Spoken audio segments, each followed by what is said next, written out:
नमस्कार दोस्तों, कौटिल्य सत्य एजुकेशन में आप सभी का स्वागत है। मैं हूं सत्येंद्र कुमार।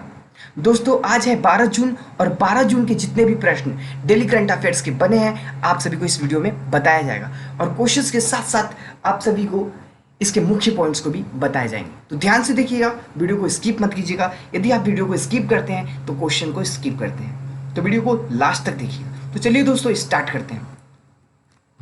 स्टार्ट करने से पहले दोस्तों, अगर आप हमारे चैनल पे नए हैं तो प्लीज़ चैनल को सब्सक्राइब कीजिए और बेल आइकन को प्रेस कीजिए। बेल आइकन प्रेस करने से ये होगा कि जब भी हम वीडियोस को अपलोड करेंगे आपके पास नोटिफिकेशन के साथ आपको अपडेट मिलता रहेगा। और तो और दोस्तों, अभी तक हमारे टेलीग्राम पेज को ज्वाइन नहीं किया है तो टेलीग्राम पेज को ज्वाइन कर लीजिए। वहाँ पे आप सभी को PDF फाइल प्राप्त होगा। तो चलिए आज का पहला क्वेश्चन देखते हैं। प्रश्न नंबर 1, केंद्र सरकार ने प्रधानमंत्री कृषि सिंचाई योजना के अंतर्गत ड्रॉप मोर क्रॉप, हर बूंद से ज्यादा उपज के मध्य में चालू वित्त वर्ष में राज्यों के लिए कितने करोड़ रुपए का आवंटन किया है? तो ऑप्शन ए है 4000 करोड़ रुपए, ऑप्शन बी 3000 करोड़ रुपए, ऑप्शन सी 2000 करोड़ रुपए, ऑप्शन डी 1000 करोड़ रुपए। तो राइट आंसर होगा 4000 करोड़ रुपए, ऑप्शन ए राइट आंसर। चलिए इसके मुख्य पॉइंट्स को देखते हैं। सिंचाई योजना के तहत पर ड्रॉप मोर क्रॉप के क्रियान्वयन की जिम्मेदारी डिपार्टमेंट ऑफ एग्रीकल्चर को ऑपरेशंस एंड फार्म्स वेलफेयर को दी गई है। ध्यान दीजिएगा, इसका लक्ष्य क्या है? डीप व छिड़काव के जरिए सिंचाई को विभिन्न तकनीकों के माध्यम से किसानों को कम पानी में ज़्यादा खेती की सिंचाई करने में सक्षम बनाता है। ध्यान दीजिएगा, लघु सिंचाई माइक्रो इरिगेशंस की इन तकनीकों से न केवल पानी की बचत होती है बल्कि उर्वरकों और श्रम भी कम लगता है। ध्यान दीजिएगा, यह तकनीकी अन्य लागत में भी कटौती करने में मददगार होता है। चलिए प्रश्न नंबर 2 है कि विश्व बैंक ने पश्चिम बंगाल सरकार को राज्य में कोविड स्थिति और विकासात्मक कार्यों से निपटने के लिए कितने करोड़ रुपए का ऋण दिया है? ऑप्शन ए 2950 करोड़ रुपए, ऑप्शन बी 3950 करोड़ रुपए, ऑप्शन सी 1950 करोड़ रुपए, ऑप्शन डी 1050 करोड़ रुपए। तो ध्यान दीजिएगा, राइट आंसर होगा ऑप्शन सी 1950 करोड़ रुपए, ऑप्शन सी राइट आंसर। चलिए इसके मुख्य पॉइंट्स को देखते हैं। विश्व बैंक ने पश्चिम बंगाल सरकार को 1950 करोड़ रुपए मतलब कि 1950 करोड़ रुपए का ऋण प्रदान किया है। ध्यान दीजिएगा, पश्चिम बंगाल सरकार को यह ऋण राशि कोविड-19 स्थिति से निपटने और विकासात्मक कार्यों के लिए दी गई है। पश्चिम बंगाल सरकार 1950 करोड़ रुपए की कुल राशि में से 850 करोड़ रुपए विभिन्न समाज कल्याण योजना पर खर्च करेगी, जबकि शेष 1100 करोड़ रुपए औद्योगिक अवसंरचना तैयार करने के लिए खर्च किए जाएंगे। प्रश्न नंबर 3 है कि हाल ही में किस देश ने कोरोना संक्रमित लोगों के इलाज के लिए प्लाज्मा की ऑनलाइन उपलब्धता शुरू की है? Option a Bangladesh, option b Nepal, option c चीन, ऑप्शन डी पाकिस्तान। तो राइट आंसर होगा option a Bangladesh, right answer option a Bangladesh. चलिए इसके मुख्य पॉइंट्स को देखते हैं। बांग्लादेश सरकार ने कोरोना संक्रमित लोगों के इलाज के लिए प्लाज्मा की ऑनलाइन उपलब्धता शुरू की है। सहयोद्धा नाम की इस पहल की शुरुआत करते हुए सूचना प्रौद्योगिकी मंत्री जुनैद अहमद ने कहा है कि सरकार कोरोना संक्रमण का मुकाबला करने के लिए सूचना प्रौद्योगिकी का बेहतर इस्तेमाल कर रही है। इस बीच देश में कोरोना से संक्रमित लोगों की संख्या 71,000 को पार कर गई है, जबकि इससे अब तक 975 लोगों की मौत हुई है। बांग्लादेश में कितना हो गया है कोरोना, तो 71,000 पार कर चुकी है, ठीक है। और इसमें मौत कितना हुआ है, तो 975 लोगों की मौत हो गई है। कहाँ पे, तो बांग्लादेश में। चलिए प्रश्न नंबर 4, मर्सर के 2020 कास्ट ऑफ लिविंग सर्वे के अनुसार प्रवासियों के लिए भारत का सबसे महंगा शहर निम्न में से कौन है। तो option a Mumbai, option B Delhi, option c Jaipur, option d Lucknow. तो राइट आंसर होगा option a Mumbai, option a Mumbai. Mercer के 2020 कास्ट ऑफ लिविंग सर्वे के अनुसार भारत की सबसे महंगा शहर कौन है, तो मुंबई है। चलिए इसके मुख्य पॉइंट्स को देखते हैं।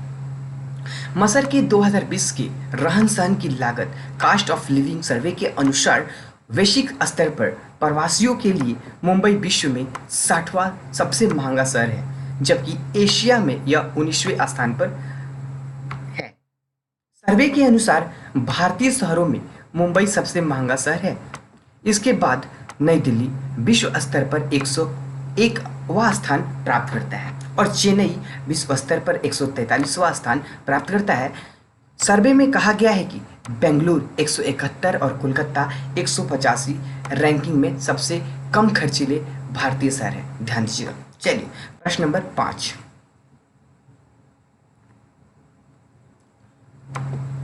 किस देश के मानव रहित समरसीबल ने हाल ही में महासागर के नीचे विश्व के सबसे गहरे बिंदु तक गोता लगाने का कीर्तिमान बनाया। Option A Nepal, option B चीन, option C Pakistan, option D Bangladesh. Right answer होगा ऑप्शन बी चीन, ऑप्शन बी चीन। चलिए इसके मुख्य पॉइंट्स को देखते हैं। चीन के मानव रहित समरसीबल ने हाल ही में महासागर के नीचे विश्व के सबसे गहरे बिंदु तक गोता लगाने का कीर्तिमान बनाया है। समरसीबल गहरे पानी में भीतर जा सकने वाली एक मशीन होती है जिसका इस्तेमाल प्राय वैज्ञानिक अनुसंधान के लिए किया जाता है। चीन के समरसीबल हाइदू 1 ने प्रशांत महासागर के भीतर स्थित विश्व के सबसे गहरे क्षेत्र मरियाना, ध्यान दीजिएगा, मरियाना ट्रीच तक पहुंचने का कीर्तिमान बनाया है। चलिए प्रश्न नंबर 6, किस राज्य सरकार ने प्रवासी श्रमिकों के लिए रोजगार खोजते हुए रोजगार सेतु पोर्टल लॉन्च किया है। तो option A Bihar, option B Punjab, option C Karnataka, option D Madhya Pradesh. तो राइट आंसर होगा ऑप्शन डी मध्य प्रदेश। चलिए इसके मुख्य पॉइंट्स को देखते हैं। मध्य प्रदेश सरकार ने प्रवासी मजदूरों को उनकी कुशलता और दक्षता के अनुसार कार्य दिलाने के लिए रोजगार सेतु पोर्टल की शुरुआत की है। इसमें सभी प्रवासी मजदूरों का पंजीयन किया गया है। मुख्यमंत्री शिवराज सिंह चौहान, ध्यान दीजिएगा, मुख्यमंत्री शिवराज सिंह चौहान ने कहा है कि पोर्टल पर 7,30,000 प्रवासी श्रमिकों और 5,79,000 उनके परिवार के सदस्यों को पंजीयन किया जा चुका है। पोर्टल पर 5,246 ऐसे लोग का पंजीयन किया गया है जो इन लोगों को रोजगार उपलब्ध कराएंगे। मुख्यमंत्री ने कहा है कि मध्य प्रदेश ऐसा पहला राज्य है जिसने समस्त प्रवासी मजदूरों का सर्वे पूर्ण कर लिया है। सर्वे को क्या कर लिया है, पूर्ण कर लिया है। चलिए प्रश्न नंबर 7, रेटिंग एजेंसी फिंच के मुताबिक वित्त वर्ष 2021-22 में भारत की जीडीपी ग्रोथ कितनी रहने का अनुमान लगाया गया है। कितना रहने का अनुमान लगाया गया है, तो ऑप्शन ए 9.5%, ऑप्शन बी 6.5% या percent, option c 7.2%, option d 3.2%। तो राइट आंसर होगा ऑप्शन ए 9.5%। ध्यान दीजिएगा, ऑप्शन ए राइट आंसर। इसके मुख्य पॉइंट्स को देखते हैं। फिच रेटिंग के मुताबिक 2020 और 21 में भारत की जीडीपी 5% की गिरावट आ सकती है, मगर अगले वित्त वर्ष 9.5% वृद्धि का अनुमान है। फिच रेटिंग के वित्त वर्ष 2022 में भारतीय अर्थव्यवस्था में सुधार का अनुमान जताया है। एजेंसी ने हाल ही में कहा है कि चालू वित्त वर्ष में कोरोना वायरस महामारी के कारण आई गिरावट के बाद भारतीय अर्थव्यवस्था तेजी से वापसी करेगी। हालांकि एजेंसी ने कहा है कि कमजोर वित्तीय सेक्टर और लेबर मार्केट में सुधार करने की जरूरत है। चलिए प्रश्न नंबर 8 देखेंगे।